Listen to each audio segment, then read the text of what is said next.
कोल्हापूर येथील नामवंत शासकीय राजाराम महाविद्यालयातील विविध प्रकारच्या गैरव्यवस्थापनावर आवाज उठवणाऱ्या कोल्हापूर युवा सेनेवर कॉलेज प्रशासनाने जाणीवपूर्वक खोटे आरोप लावल्याचा आरोप आज युवा सेनेच्या पदाधिकाऱ्यांनी पत्रकार परिषदेत केला।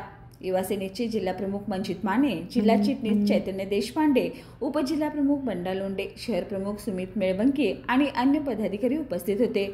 त्यांनी सविस्तरपणे सांगितले की दिनांक 16 एप्रिल रोजी प्राचार्य बोडके यांची वेळ घेऊन महाविद्यालयातील व्यवस्थेतील गंभीर त्रुटीविषयी 10 मुद्द्यांचं निवेदन देण्यात आलं होतं।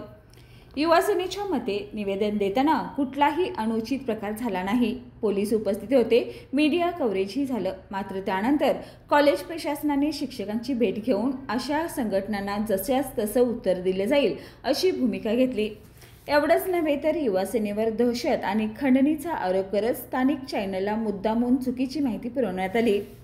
महाविद्यालयाचा गलथान कारभार बाहेर येऊ नये म्हणून हा सगळा डाव खेळला जात आहे। युवा सेनेवर केलेले आरोप खोटे असून आमच्या आंदोलनाचं मूळ कारण म्हणजे विद्यार्थ्यांचं हित आणि शिक्षण व्यवस्थेतील पारदर्शकता, असं जिल्हा प्रमुख माने यांनी सांगितलं। युवा सेनेने शिक्षण मंत्री आणि उच्च शिक्षण संचालनालयाकडे या प्रकारची सखोल चौकशी करून दोषीवर कठोर कारवाई करण्याची मागणी केली आहे।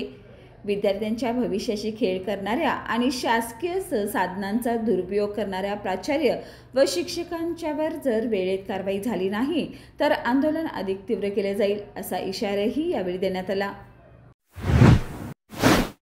बाळ, फ्रीजमधून श्रीखंड काढ ना। आम्ही पूर्वी घरीच बनवायचो श्रीखंड, त्याची चवच वेगळी होती। आता काय सगळं रेडीमेड। आजी, हे श्रीखंड खाऊन बघ।